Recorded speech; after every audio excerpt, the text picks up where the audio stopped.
Those who do not serve are no longer worth serving. I cannot stress this line enough.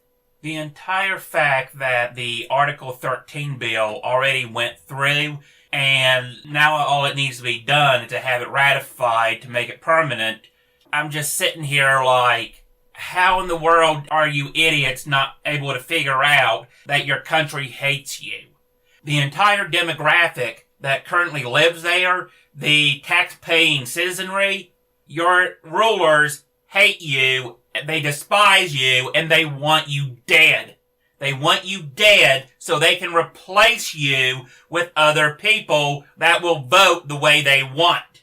That is, people who are dumb, stupid, low IQ, no, I'm serious. I'm not trying to shit on refugees here, but let's be honest. The average refugee IQ is somewhere in the 80s, and it's not budging. Not only that, but they follow a doctrine of, we're right. We're always right, because Allah is always right. Therefore, anything we do in the name of Allah is perfect, and therefore the problem must be with you. This is the kind of mindset that small-brained people come up with. And again, this is not an insult. If you're dumb, you're stupid, you're ignorant, of course you think you're right. Of course you think everything coming out of your mouth is perfect. Of course you think that everyone who disagrees with you is Hitler or a Nazi or Satan or whatever.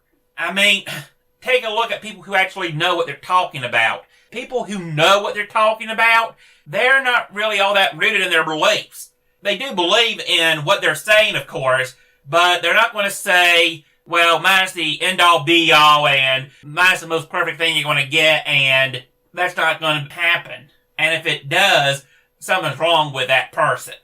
The point, though, is that Islam, let's be honest, when they replace the U.S. people and all, Islam's going to be the perfect religion for, I'm not kidding. Hitler marched hand in hand with the Muslims. The Muslims and Hitler were on the same side. And it's like, well, gee, they both hate Jews, so what do you think?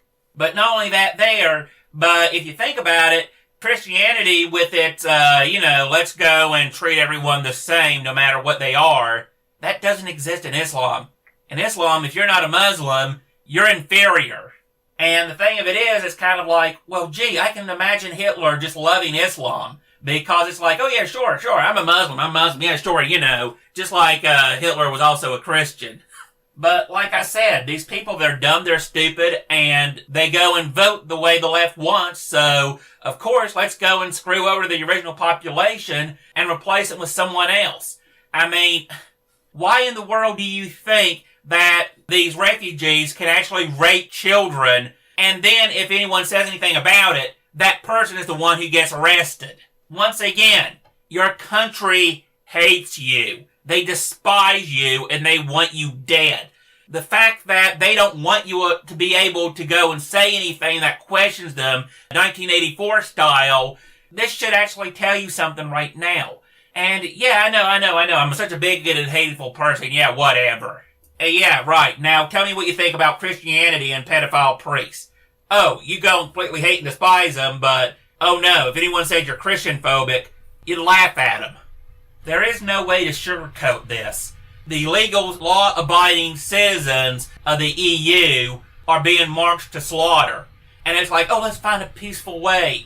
Look, I'd love to. I'd really love to find a peaceful way to do this. But let's be honest. How has that worked for you so far?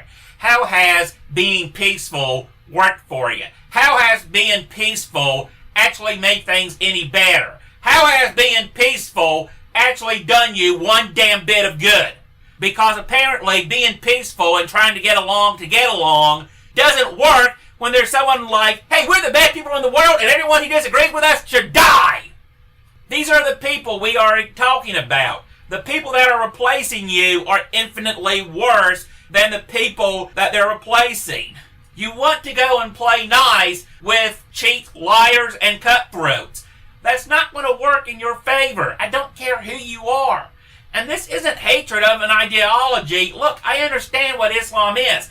I know what Islam is because I have actually went and listened to what these people had to say. I've went and heard critics talk about it. So I actually understand part of what's going on here. It's like, no, I don't hate Islam and all. I fucking despise it.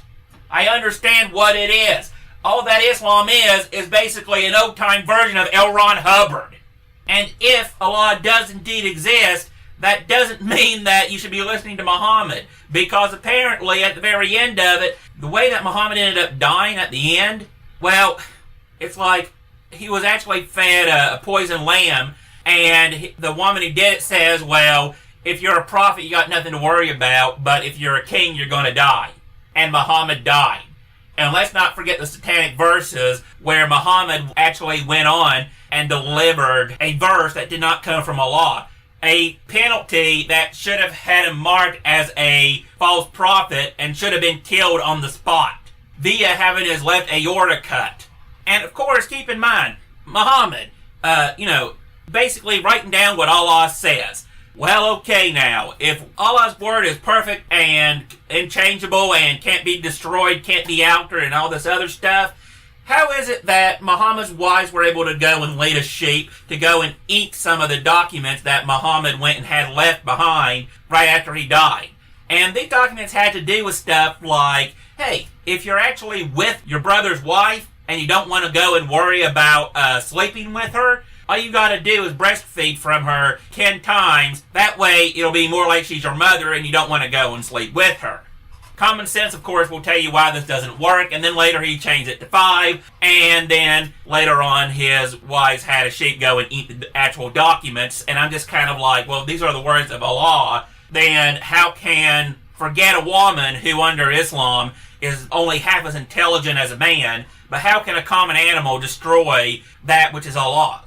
Unless, of course, said prophet is a false prophet, and I don't know, maybe Allah exists, I do not know. But I'm saying, under Islam's own writings, Allah is a flagrant liar. He should not be trusted, he should be killed.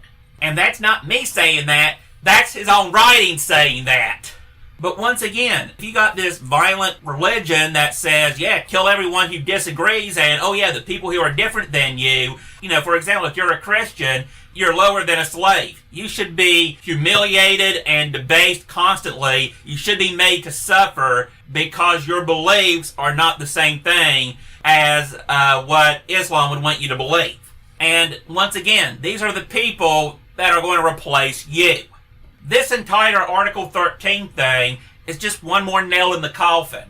When are you going to wake up and realize, hey, these people, we should quit listening to them. We should quit paying attention to them. These people do not have your best interests at heart. They actually despise you. Please quit listening to them and take back your own damn country before you are made a minority in it. Because I'm telling you, if you want to know how bad things are going to be, take a look at Sweden.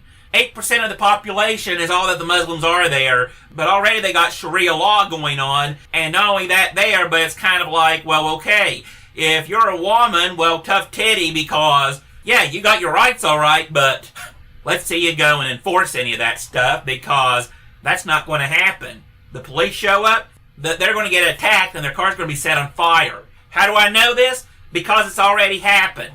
For the last time, Europe, please, from an American, take my advice.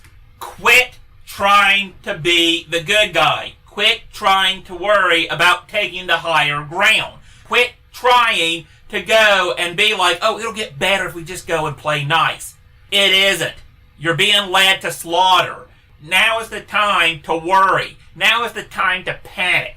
Now is the time to actually fucking do something and actually save your own damn country from becoming a third world shithole.